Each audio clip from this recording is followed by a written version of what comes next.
Hey guys, subscribe for daily content, and if you're shopping for gear, make sure you check out the description for the newest items at some of the very best online retailers. There's also links for some of the items that I personally recommend. Thanks! What's going on YouTube? Metal Complex here, and today I've got an updated list of the top 10 greatest budget knives of all time. Who's this list for? Who am I doing this for? This is for people who are brand new to the knife world and looking to kind of get into a good knife and not break the bank. People who have been around for a long time and maybe they just want kind of a beater knife for certain situations, right? They don't want to beat up, their nicer knife if they're going to go out and do a whole bunch of work or whatever, right? Whatever you want to use your knives for. Or for people looking to get somebody else into, not necessarily get them into the knife world, but just, show them the benefit of carrying a quality tool. And maybe you don't want to spend $100, $200, $300, $400 on a knife. I've got 10 of them here, including some honorable mentions, and I will be linking all of them right down below. I do this list periodically, once every 3 to 4 months, because I handle so much stuff, I like to update it. Thanks so much to my generous patrons who are supporting me right now. There's a link for Patreon right down below. And please make sure to follow me on Instagram at metal_complex. So we're going to start off here. And by the way, these are in no particular order. We're going to start off here with some honorable mentions. I think it's important to point out and these are not on the top 10 list, it's important to point out the CIVIVI Odium, which I don't have here with me, so you're going to see an image of it right there on screen. These are great. These are small knives made by CIVIVI. Many people are familiar with CIVIVI. They kind of dominate the budget knife world right now. And by the way, what does budget knife mean? How are we defining that? On this channel, it is and always has been anything under $75. I understand different people consider different price ranges to be budget. On this channel, it's $75 or less. So the CIVIVI Odium is absolutely going to be an honorable mention there. We're also going to include, of course, the legendary Rat 1 and Rat 2. These knives have been around forever. Everybody's familiar with them. I use them as permanent size comparison knives on this channel, right? They're really great knives. The D2 ones are definitely going to be the ones you're going to want to go for, right? Smaller or larger. Auss-8, that's kind of a steal of the past. It'll work. I would recommend going with D2. And then, of course, pretty much anything from Swiss Army knives or SAK, right? People always get mad at me when I leave them out. Yeah, those are excellent. Depending on the size, you get fifth pocket knives or rear pocket knives. That's kind of where I keep it, right? Multi-tool kind of thing. Just keep it in your truck or keep it in your junk drawer or whatever. And then something I've forgotten to include in other top 10 budget knife videos is the Cold Steel Tough Light. There's some weird quirky things about this, but as far as like a throw it around, use it for almost anything work knife, 25 bucks. Yeah, it's Auss-8, but it does include the triad lock, which is what's making the steel a little bit more acceptable. This thing is ridiculously tough for $25. These are all incredible honorable mentions, and I'm sure there are many more, right? I've handled a lot of stuff, but I haven't handled everything. So, if your favorite knife isn't on the actual top 10 list, don't get mad at me. It might be because I haven't reviewed it. It also might be because I've reviewed it and I just don't like it, right? So it just, it just depends on a bunch of stuff. Moving on to the actual top 10 list. Fortunately, I own a lot of these. Like I said, not in any particular order. I will link all of them right down below. The first one here, the new CIVIVI Imperium. Oh my goodness. Listen, CIVIVI does a lot of not risky designs, right? They do liner locks on bearings. They give a decent steel. It's usually 9CR 18 MOV or D2, which is appropriate for the price range. Then they use steel liners. They use G10. They usually do straight lines, smaller, larger, right? It's kind of a lot of the same stuff. Every time CIVIVI comes out with something new, I'm like, great. It looks like a good knife. It doesn't look like it's a whole lot different than everything else. And this, right, on the surface, kind of fits that description, except there's two things here. Number one, it's great. It's a thumb stud opener. I love that, right? CIVIVI's got a lot of thumb stud openers that work. It's also a front flipper, which is really cool. I also like the long, slender design. I also like that it's using Nitro V. Yes, if you want to learn about Nitro V, check out Knife Steel Nerds, Larry Thomas, right? You're going to get way more information on it there. This is a $68 budget knife, which puts it right there at the tippy top. But definitely, this is the most interesting thing that CIVIVI has put out in the budget realm for a folding knife in, I don't want to say a long time, just a bit, right? I got a hold of this, and they said, do you want to excuse me, I'm stuttering all over the place. Lots of caffeine this morning. Do you want to check out the Imperium? And I said, absolutely. So, $68 for the G10 and Nitro V variants. $90 if you want to go with the shred carbon fiber with the gold flake, and then you want to do the Damascus. This is excellent. This is a really, really good knife, not just for, obviously using it, right? But for people who like to kind of fidget and just the satisfaction of having everything in the right place. This is an excellent, excellent knife. I urge you to check it out. Moving on here, an obvious one that's probably going to be on the list for a long time, the QSP Penguin. Yeah, micarta, and now I've got the S35VN variant, which was a Knives Plus exclusive. That one's going to be a little bit more expensive, but the standard one in D2, this is steel liners, D2, and micarta for $30. Or what is it? Did they bump it a little bit? Is it 32? Oh no! Oh my gosh. This is incredible. You won't hear too many people, saying negative things about the QSP Penguin. If you don't own this knife, whether you're new to the knife world or you're not, I would recommend just having one in the collection. It's just really good. They make excellent gifts. I have bought this knife as a gift probably 6 times. It's really, really good. Again, if you want, actually I haven't mentioned this, if you want to check out my full reviews of each of these knives, you can go back, you can just type in Metal Complex, the name of the knife, and it'll pull up my original review with all my original thoughts and comprehensive, right, full 20 minutes, all that. If you want to sit through it, you can absolutely do that. Excellent. Moving on here, another obvious one. And I assure you, many things that were on the last list were definitely bumped off. This was one that was not bumped off. That's the CIVIVI Elementum. This is really hard to beat. It's just kind of the right size. It's not quite what I'd call like it's kind of a medium-sized knife, right? Handle profile, really accepting of like just about any, like unless you have truly XL hands, right? I wear an XL glove, which means regular. I hate glove sizes. I hate them. XL in a glove just means a regular hand, right? It doesn't mean you have XL. It just means you have regular hands, right? If you got hand size like mine or a little bit smaller, you're going to be able to full grip. This one was sent to me courtesy of CIVIVI Knives. This thing has always made the list. Excellent flipping action, excellent blade profile, right? There's a bunch of different variants of these. This one is in D2. I think Blade HQ also did an S35VN exclusive of this. It was a little bit more money, right? I feel like the blade stock thickness has actually gotten, am I wrong in saying it's gotten thinner, right? They've got the wood scales, they've got G10 scales, they've got a whole, there's so many of these, right? If you're looking at this and going, I don't really like brown and black, there's a gajabillion different versions of this knife. Definitely check it out. Deep carry pocket clip, again, steel liners, we've got a flipper running on bearings, right? Just good. I mean, there's really nothing to complain about here. This is just a really, really good knife for about $50. Moving on here, one that I do not have with me, but oh my gosh, was it good. The CRKT Pyra or Pilar or Pilar, I'm still not sure how to pronounce it, 3. The 1 and the 2, for whatever reason, took the knife world by storm, and everyone was like, oh my gosh, the Pilar, so good. Oh, I love it. I reviewed the 1 and the 2. I was kind of frustrated with the second one. The first one was okay, right? I just didn't understand it. I was like, what? No. In fact, I think the 1 and the 2 are overrated. I'm sorry, I don't like them. If you own the 1 or the 2 or both, or you don't own any of them, the Pilar 3 is definitely the way to go.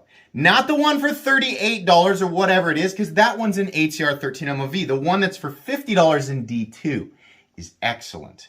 The ergonomic lines, all the issues with the flipper tab and the double clutch, that was all taken care of. The length is right. The blade shape is right. The construction is really good. Man, this is one of the best CRKT. I love this thing. I love it. If you want my opinion, ignore the 1 and the 2 and go with this one. This is excellent. It went from, a family of knives that was kind of like, yeah, it's cheap and whatever. There's a lot of attention on it, but there's a lot of better. It went from that to the 3 being literally on my top 10 list of all time. This is an excellent, excellent knife. I love this thing. It's so comfortable in hand. The pocket clip's in the right place. I mean, like there's very few quirks. If you want to hear, like I said, if you want to hear all my thoughts, go check out the video on the Pilar 3. Very, very good. Moving on here, I'm happy to still have this one on the list. It's not one that I currently own, but I'm happy to have this one on the list because it's the only thing on the list that is actually manufactured in the United States. I know a lot of people are going to be like, you should include more knives that are made in the United States. Guys, in this price range, there's almost nothing.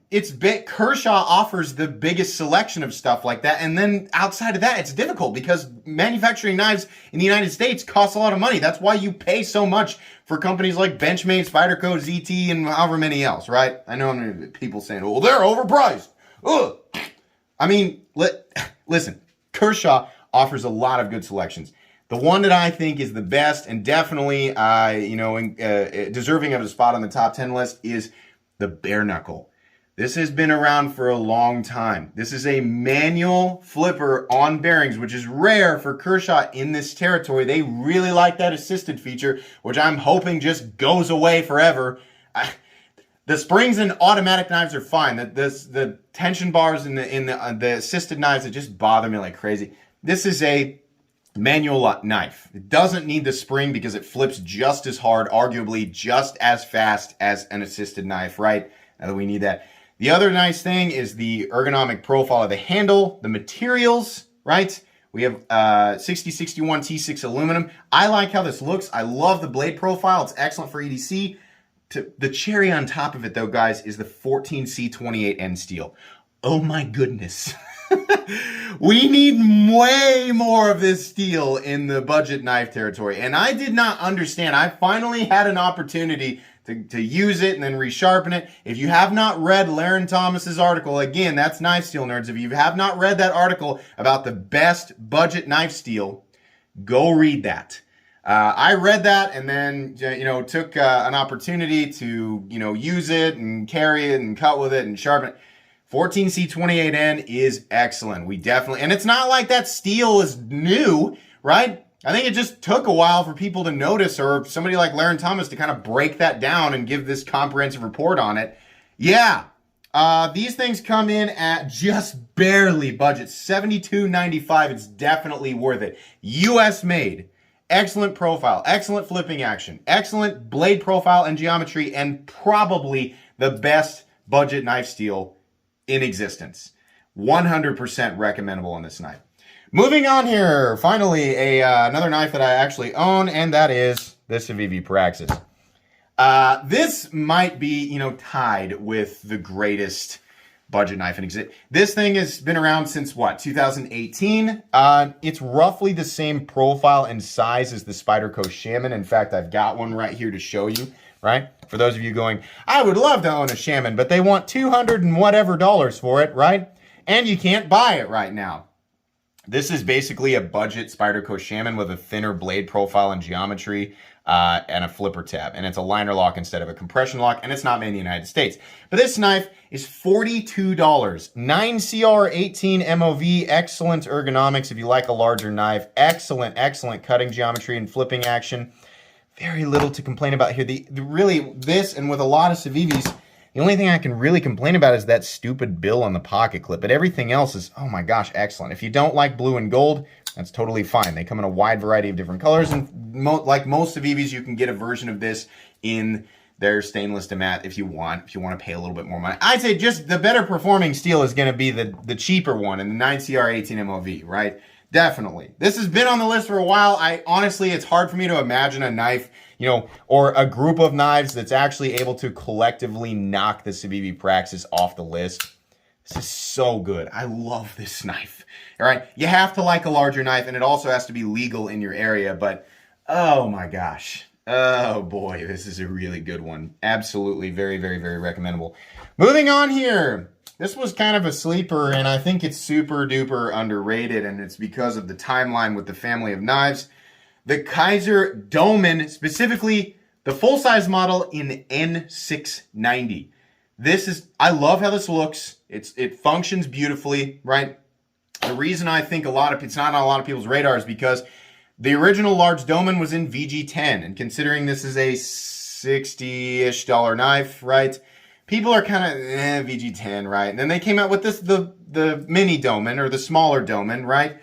And that one was in N690, which is a fantastic steel considering the balance of everything. Corrosion resistance, toughness, edge retention, hardness, right? Ease of sharpening, all that stuff, right? The balance of everything is what's important. It's not like maximum edge retention or it's not worth it, right? If you think like that, don't. It's cool when knives have an enormous amount of potential edge retention, right? But it's the balance of everything that's really important. N690 is a very well-balanced steel, and it's really excellent for the budget knife territory. I like it a lot more than VG10, but then again, it's coming from somebody who doesn't have like the maximum amount of experience with blade steel. So take that with a grain of salt, and again, go check out Knife Steel Nerds if you want a breakdown of all that information. The large Dolmen, excellent blade profile, excellent, well, I mean, it's got plenty of room for your hand. I'm not going to say it's got excellent ergonomics, right? It's just comfortable. You can get up right behind the blade, easy access to the thumb stud. This runs on a combination of phosphor bronze and nylon. I really wish that it was all phosphor bronze, but we can't always get what we want, right? The fact that they did the large one in N690, and honestly, I just really like this overall color combination. The bummer part of this is that if you want the N690 version of the large Dolmen, you have to go with this color scheme, this black wash and the gray or black micarta. If you want a colored version like the like greens and blues and whatever, if you want that version of the Dolmen, then you got to go with a VG10 version, or you can go with a small one and get the N690. But specifically, this version of the Dolmen I think is very, very underrated. And I honestly think it's one of the best options out there. I might catch some heat for that. I don't really care. I catch heat every single day for the stuff that I say across the 1,800 uploads that I've put on this channel, right? So, you know, agree with me, disagree with me, whatever. I really like this knife. Moving on here. Another one that's been on the list forever, and that is the CJRB feldspar, specifically the large one. I'm honestly really not that into the smaller one. The large one makes a lot of sense to me. This is now a $52 knife. It's still, when it came out, it was like 40 to 45 bucks, and I was like, wow, this is still definitely a really recommendable knife. If they keep bumping the price up, I'm not going to be able to recommend it anymore, but great blade profile. Spine is probably a little bit thicker than it needs to be, but the action's fantastic. You can reverse flick it, right? Do all that fancy stuff if you want to. It's got a great pocket clip. I wish the heads were a little bit small, larger, like the handle screws, but it's got countersunk steel liners, contoured scales. I love that, right? This is just an excellent, excellent model. It's also worth pointing out, and I'll put a picture up here, Blade HQ still has an S35VN version of this knife for 80 bucks, which puts it outside of the realm of budget, but it's definitely worth mentioning because it's absolutely one of the best value knives out there, whether we're talking about budget knives or not, right? So if you're on a budget, you want to save 28 bucks versus the S35VN variant, $52 for D2, G10, excellent design, blah, blah, blah, blah, blah. It's excellent. It's also cool that we've got a knife on thumb stud with, you know, using thumb studs that's running on bearings, because most of the stuff that's out there right now is flipper tabs, right? This is really good. It's been really good for a long time, right? I mean, it's been over a year since the first time that I reviewed this knife. I still love it. It's still on the list. Moving on here. I haven't included a lot of small knives, right? Other than the Rat. Well, honorable mention, Swiss Army knives, the Rat 2, and the Tough Light were all smaller options for those of you who are dealing with a 3-inch or less blade law in your area. So here's another one, I believe, oh gosh, I hope I'm right about this. We'll have to measure it on camera. The CJRB RHEA is absolutely still one of the best budget knives that's out there. Yeah, this is a sub, it's right on the freaking line. Be careful about that. It looks to be like 2.95 inches of blade. This particular one, G10 and 12C27, and I believe they did a variant of this in AR RPM 9, which is, to my knowledge, the only powder steel that's available in what I would consider to be the budget territory. Either way, excellent. How much is this knife? 34 bucks. Yes, there's almost nothing to complain about. Look, minimal hardware, T8, the best pocket clip that they've ever done. This is the best. Why don't they do this on all? I love this, right? Look, there's even a lanyard thing for those of you who have to put lanyards on your knives, right? But it's totally out of the way for everybody else who doesn't care.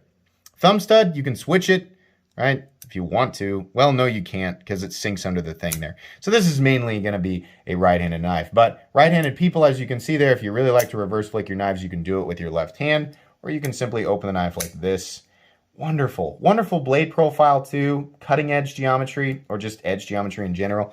Liner lock with plenty of access. We got polished liners that have been milled out for weight reduction, and we've got contoured shadow boxed scales. That is a really nice, I hate this term, but gentleman's carry or office carry, which makes a lot more sense to me. Something low profile, less intimidating, right? Or something you might carry to a formal event, right? Or you're just your general EDC. It's going to be great for that.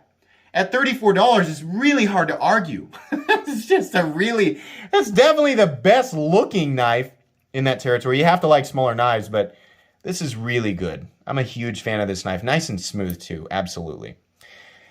And moving on here to the final one, I think many people have been watching my channel for a long time are well aware of what I consider to be, honestly, even though I said these weren't in order, the very best budget knife, or in this case, knives of all time. And that's going to be still the CIVIVI Ortis and the CIVIVI Badlands Vagabond. Why are you including two? Because the Badlands Vagabond is literally the exact same thing with a different blade profile and thumb studs instead of well, it still has a flipper tab, right, on the thumb stud variant, but it's basically the same knife with just a different option for deployment. This one's got the thumb slot thingy, right? So those of you who want to do the reverse flick like that, you can. You can still do it on the thumb stud version, right? It's just a thumb stud. They would have done, the Badlands Vagabond would have been absolute king if they had removed the flipper tab and just left the thumb studs, because that flipper tab, right, makes it a little bit harder to choke up in this position right here, but it's not really that big of a deal.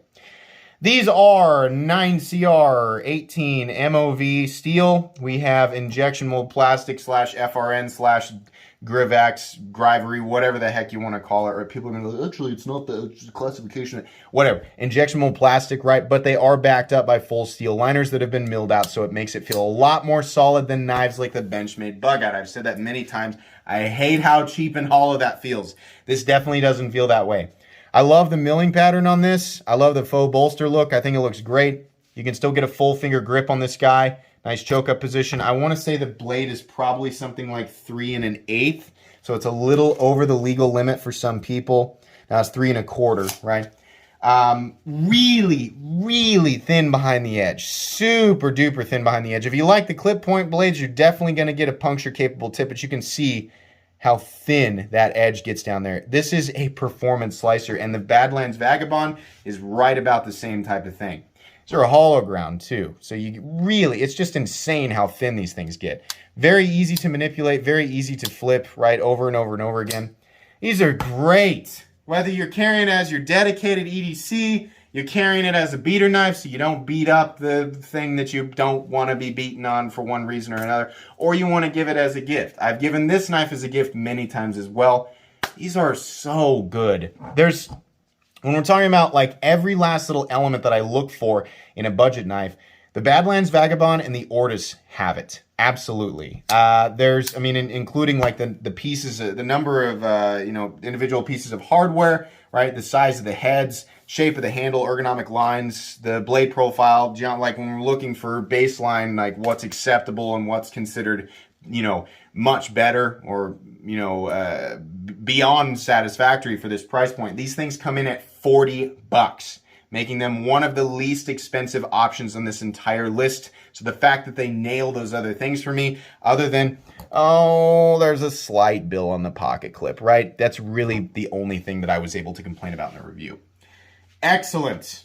That's going to be pretty much it for the list today, guys. I hope that you found something that you liked. I hope there was at least something on this list that you guys found interesting. We'll bring as many as we can back out here anyways, at least the ones that I actually had here with me.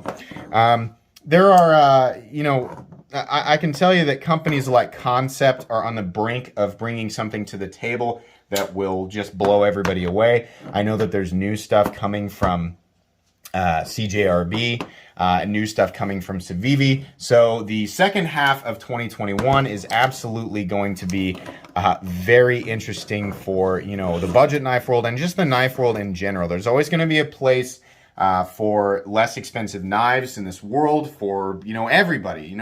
Even if you're somebody who collects super high-end custom knives for, $1,000 knives, $5,000 knives, everybody's got room, at least for one budget knife in their life. So these are the ones that I consider to be the best, right? Including the honorable mentions. So like I said, make sure that you check out the description for individual links for all of this stuff. Most of it is available to purchase. I think that's going to be pretty much it. Please make sure to follow me at metal_complex. If you enjoyed this video, please leave a like. If you'd like to check out my other content, I do, of course, have lots of videos of knives that are either expensive or inexpensive that I do or don't like, so check those out. And if you enjoy all my content, go ahead and subscribe because there's definitely more coming. Thanks again for watching, everybody, and have a great day.